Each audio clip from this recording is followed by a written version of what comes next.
There are faces the world once called flawless. Lights adored them. Posters worshipped them. But behind the curtain hid habits no one dared to speak of, days without touching water.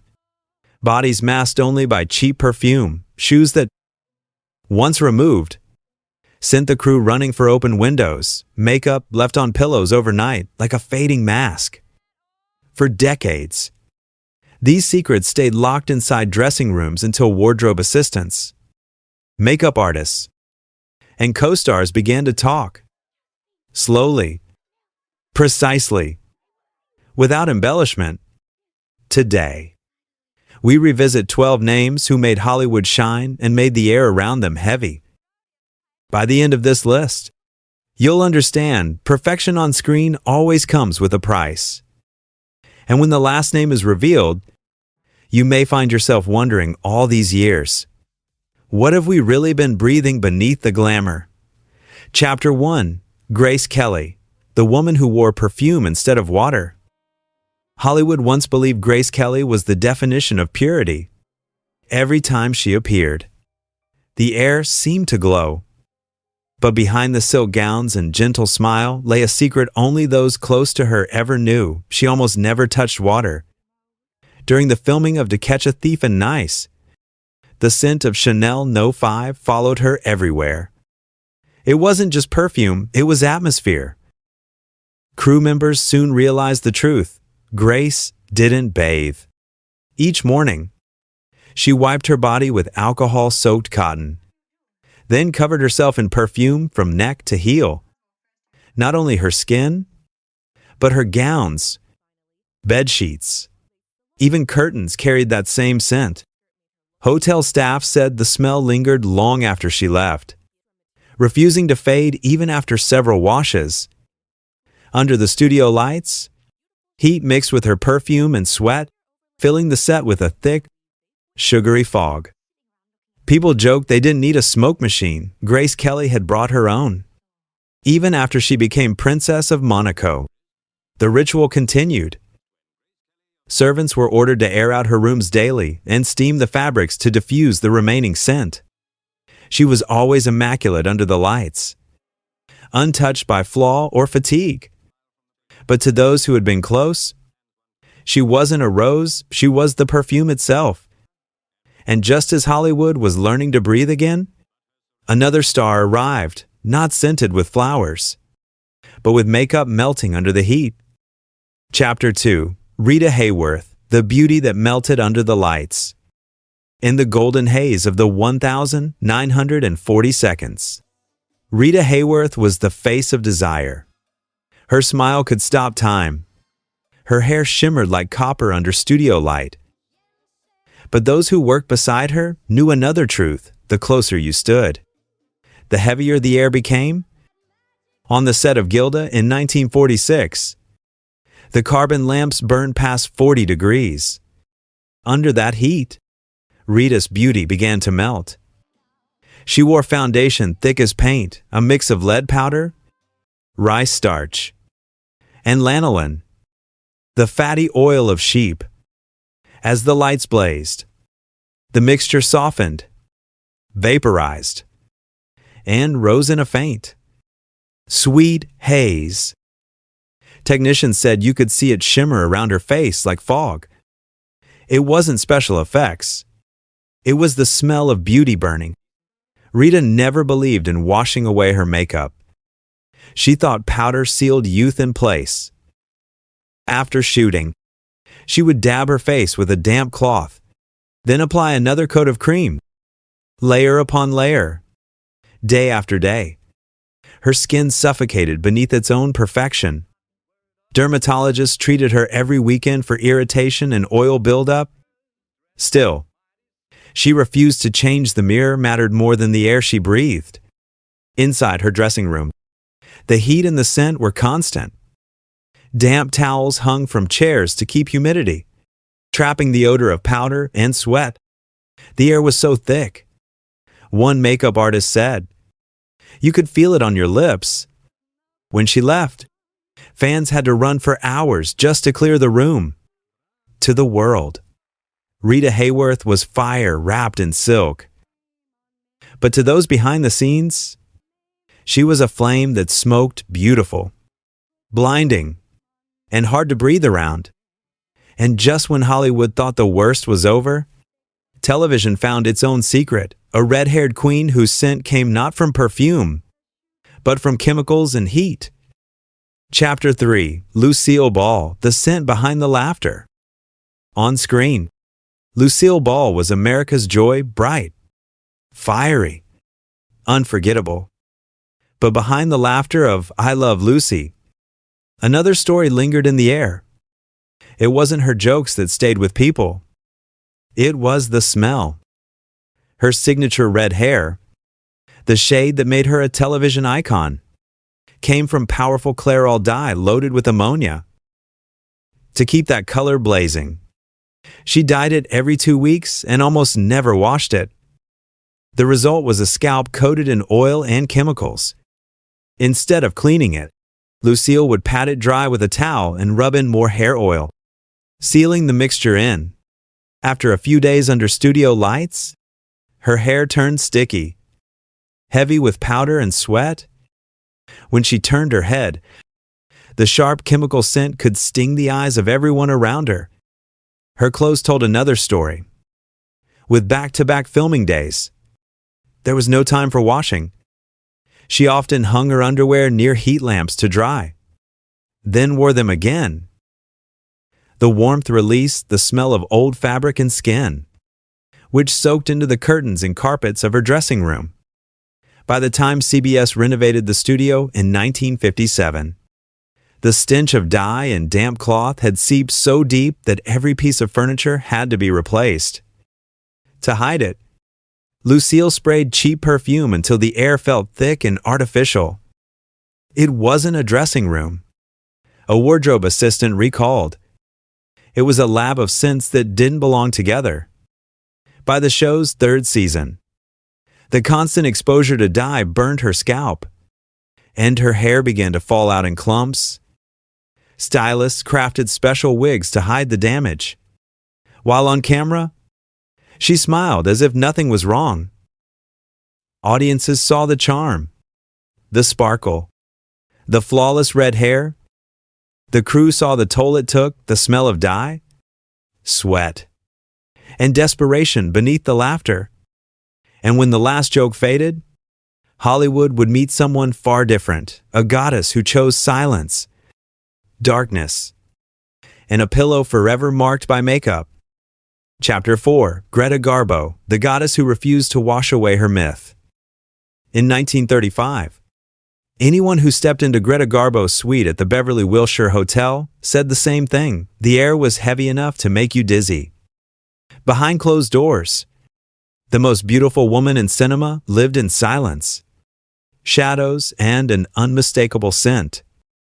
Garbo believed that water stole life from the skin. She rarely bathed. Each night, instead of cleansing, she massaged mineral oil into her face, then sealed it with a thick coat of lead-based foundation and beeswax. The next morning, she added more. Day after day, the layers built up a mask of powder, oil, and time. Her pillowcases carried the print of her face. Her sheets shone faintly under the light, glazed with dried makeup and sweat. A housekeeper described it as a smell of old powder mixed with something human, warm, sour, and tired. Her vanity table was a battlefield. Cloudy jars, stained brushes, used cotton pads scattered across the marble. Makeup artists at MGM reportedly wore masks while retouching her. The scent of mineral oil and lead made their eyes burn. When the door opened, the odor rushed out like a memory that refused to fade. Her costumes told the same story. Velvet, fur, silk never washed, only dusted with talc. She said they held the spirit of the character. In truth, they held something else, trapped sweat and time. Even decades later, in her Manhattan apartment, Neighbors claimed they could tell she was home by the faint trace of powder drifting into the hallway. The New York Post once wrote that the fifth floor smelled like a forgotten dressing room from 1930. Garbo saw no visitors. She kept her curtains drawn, her windows shut, alone with her mirrors. She preserved her image as if washing might dissolve it. She had become her own portrait beautiful, still, and slowly fading under layers of dust and silence. To the world, Greta Garbo was the face of divine mystery. To those who knew better, she was a legend embalmed in her own perfume of powder and solitude. And at least she kept her distance, unlike the gentleman who came next, whose shoes alone could clear an entire film set. Chapter 5. James Stewart, the gentleman with the forgotten socks. To the world, James Stewart was the model of American grace, tall, soft-spoken, effortlessly kind. On screen, he embodied decency itself. But the moment he took off his shoes, illusion met reality. Throughout the 1,940 seconds at MGM, crew members learned to recognize Stewart's presence not by sight, but by scent. A former Air Force pilot, he was used to wearing boots for 16 hours straight. When he returned to Hollywood, he brought the habit with him: heavy leather shoes, thick wool socks, endless California heat. He rarely changed them, even between scenes. By midday, the air around his chair grew thick, a mix of sweat, fabric, and time. Wardrobe notes from 1947 read simply, Mr. Stewart's shoes require treatment, odor severe. Assistants sprinkled tea leaves and baking soda inside them each night. It never helped. Whenever he removed his shoes, the smell rolled out like a wave. Director Frank Capra ordered windows opened and fans turned on. A lighting technician described it as walking into a steam room made of old shoes. He didn't seem to notice. Stewart considered it natural. A man should have a scent. He once said, under the lights, he kept the same pair of socks from dawn until wrap. Even his chair and rear window had to be replaced twice because the leather absorbed too much perspiration. Actress Audrey Totter later admitted she avoided standing too close when he rested his feet. In the makeup room, the air carried an odd mixture of powder, shoe polish, and something darker. Crew members joked, "Follow your nose, you'll find Jimmy." And yet, the public never knew. They saw charm, humility, and warmth, not the man whose shoes could empty a soundstage when the air conditioner failed. James Stewart remained the perfect gentleman, at least until he untied his laces. And just when Hollywood thought it had endured every possible sin, another leading man appeared, elegant, magnetic, and radiating heat strong enough to turn a set into a furnace. Chapter 6. Gregory Peck, the gentleman who refused to hide his scent. Summer, 1953. Rome shimmered under a curtain of heat. On the set of Roman Holiday, Gregory Peck stood beside Audrey Hepburn's crisp shirt, calm voice, perfect posture. But when the cameras rolled, another presence filled the studio, the dense, human scent of a man who believed cleanliness diluted truth. Peck often spoke of authenticity. He avoided cologne, never used deodorant, and skipped baths during long shoots. A man should smell like himself. He once told Esquire, under carbon lights burning above 45 degrees. He did.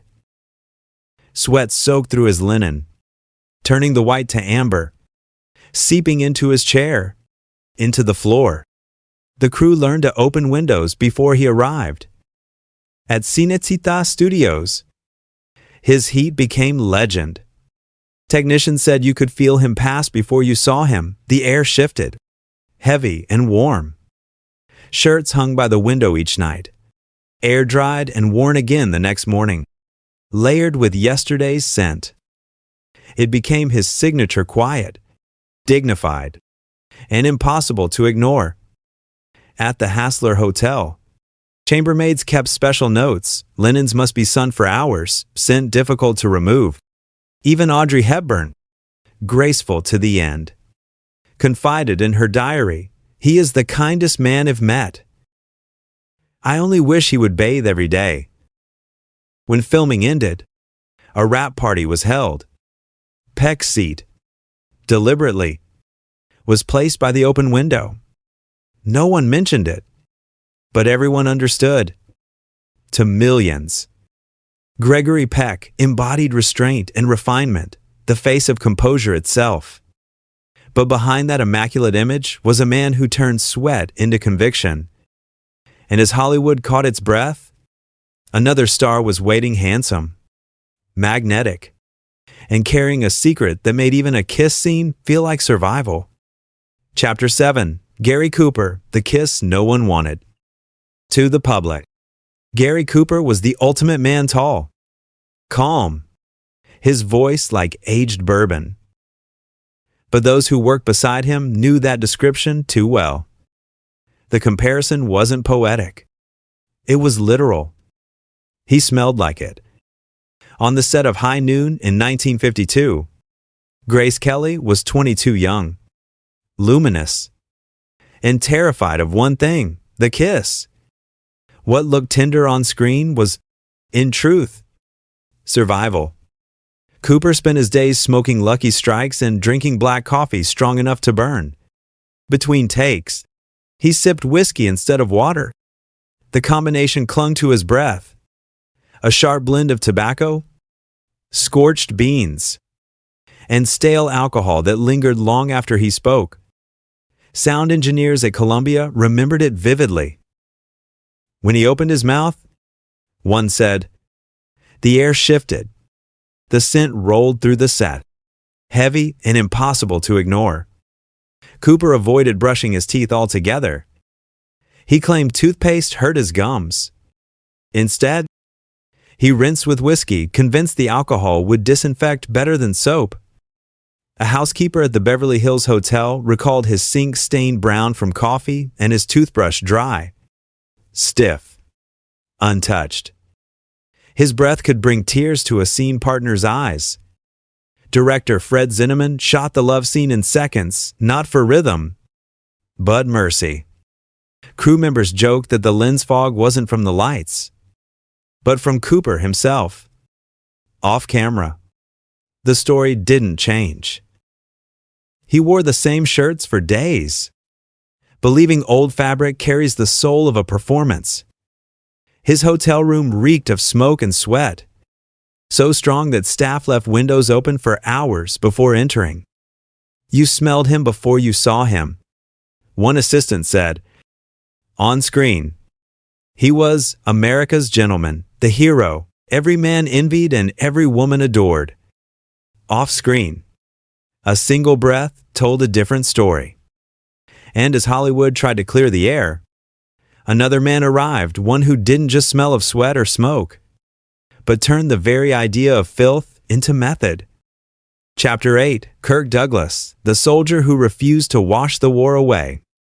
Kirk Douglas never played soldiers, he became them. Every role, every gesture, every drop of sweat had to feel earned. But on the set of Paths of Glory in 1957, his pursuit of realism turned into something no one could endure. Under the Bavarian sun, Douglas made a choice.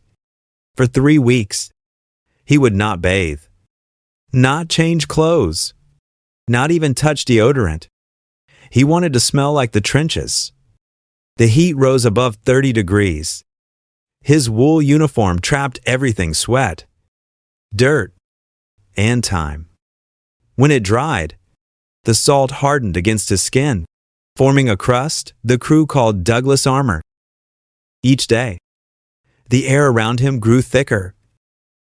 The makeup team ran industrial fans whenever he entered, their brushes carrying traces of his scent long after he left.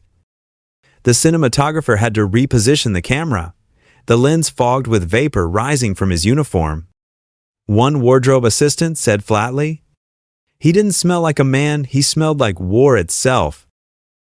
The breaking point came when he removed his boots. The leather lining, soaked for weeks, had rotted through. A sound engineer fainted before anyone could react. When the costume was sent to be cleaned, it was returned with a single note: "Odor cannot be removed." MGM destroyed it on the spot, a first in studio history. Years later, Douglas wrote in his memoir, The Ragman's Son, that he wanted audiences to smell the battlefield. The crew already had. Some swore never to work with him again.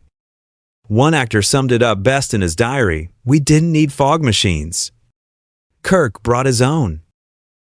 When filming wrapped, the studio left every door open for 2 days, letting the wind erase what was left of his performance. And while Germany was still recovering from the echo of that scent, across the sea another legend was stepping onto the stage, one who believed sweat wasn't something to hide, but the very soul of art. Chapter 9. Laurence Olivier, the actor who wore his roles until they rotted. In the golden age of British theater, Laurence Olivier was untouchable, the perfect Hamlet, the voice of gods. But behind the curtain, he was known by another name, Sir Odor, at London's Old Vic in the 1940 seconds. Olivier developed a ritual. He believed that each costume carried the soul of its character, and washing it would destroy the connection. Velvet robes, steel armor, silk tunics, all were worn night after night, never cleaned. Under the heat of stage lamps, his sweat soaked deep into the fabric, dried, and soaked again. Within weeks, the material stiffened like parchment, heavy with the smell of salt, dust, and something close to decay. A wardrobe attendant told the stage in 1951 that stepping into his dressing room was like opening a forgotten trunk in a damp cellar. The air was thick with old cloth, makeup powder, and the cheap cologne he used to mask it, a mix that burned the throat. Before performances, Olivier often meditated alone in the sealed room. The heat and moisture made the air unbreathable. Even the velvet curtains on stage began to discolor where his robe brushed them night after night. His friend and fellow actor Ralph Richardson later wrote, "Standing near Larry was like entering a chapel that had been locked for a century." During long performance runs, Olivier also avoided bathing. He feared soap would wash away the spirit. At the Savoy Hotel, housekeepers complained of rooms that smelled of mildew and sweat-soaked linen. Towels stiffened, sheets yellowed, and even the hotel dogs refused to cross the threshold. The habit followed him home. In 1948, his wife, Vivienne Leigh, confessed to the Daily Express that the smell of his clothes kept her awake. The paper joked that their marriage carried more odor than romance. Still, Olivier defended his method. He believed the audience could sense truth, not just see or hear it, but smell it. And perhaps they could. Those in the front row always felt his presence before he spoke a word. When Olivier left the stage, the smell of his devotion lingered in the empty theater, proof that even genius can sour when it refuses to let go. And while London was still clearing the air, Hollywood found its own perfectionist, one who polished his appearance so obsessively that his hair became a living laboratory. Chapter 10. Fred Astaire, the dancer who smelled like a stage light. Two audiences. Fred Astaire was perfection itself, grace in motion, elegance made human. But those who worked with him knew that beauty came with a smell. You could sense him before you saw him, a warm, greasy note drifting across the soundstage. In the 1940 seconds, long before modern hair products, Astaire developed his own ritual. Every morning, He melted animal fat with beeswax to create a homemade pomade. He spread it thick through his hair until it gleamed like glass. Under the heat of MGM's lights, the mixture began to melt, sliding down his neck, leaving a faint shimmer and a smell like frying oil mixed with powder. Crew members on Swing Time recalled that the scent reached them before the music did. His hair shone like a mirror. One said, but beneath that shine was the smell of heat and sweat. After several days without washing, his hair hardened, sticky and gray with dust. His comb had to be boiled after each use because it was coated in residue that clung like candle wax. The image of fastidiousness stopped at the scalp. Astaire changed shoes between takes, but never socks, insisting it kept his rhythm balanced. By midday, the air around him carried the sour trace of leather and perspiration. His dressing room was infamous part powder room, part kitchen, heavy with the smell of oil and effort. Crew members joked, "It's not a star's room. It's a frying pan with mirrors." Even his partner, Ginger Rogers, once asked MGM to deodorize her costumes. "Fred's scent," she said, lingered longer than the applause. Yet Astaire was proud of it. "I smell like the stage," he told a journalist. To him, that aroma was proof of devotion, of hours danced into sweat and shine. On camera, he floated like silk. Off it, he carried the unmistakable trace of what made him famous, a man polished to brilliance, and burning just slightly under the lights. And as Hollywood tried to breathe again, another golden face was about to take the screen, a man whose addiction to smoke would turn his entire body into a chimney. Chapter 11. William Holden, the man who lived inside his own smoke. To the world, William Holden was the face of classic masculinity, calm, confident, perfectly composed.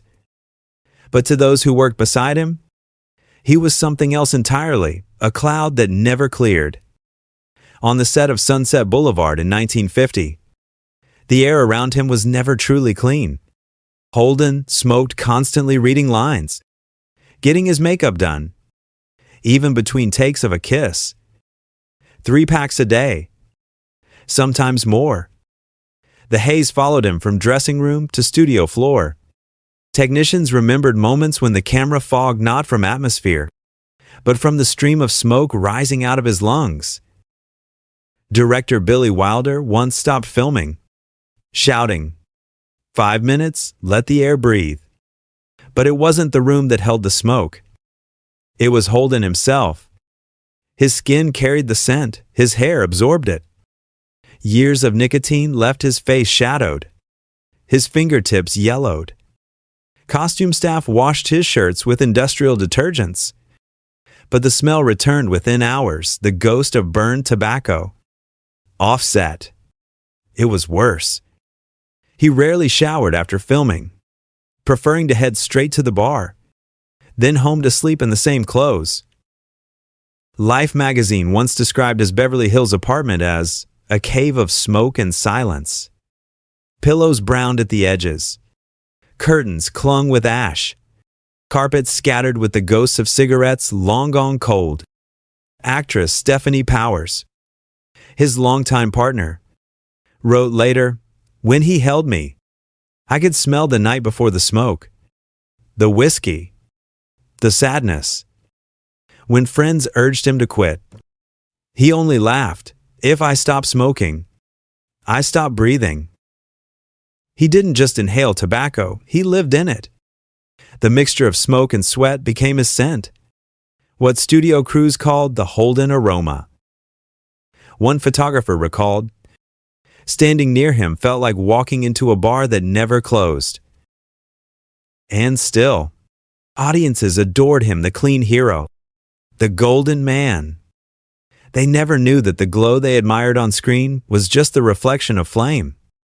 Next came a legend who made that fire seem gentle, a genius whose love of red wine, garlic, and grease turned art itself into an odor.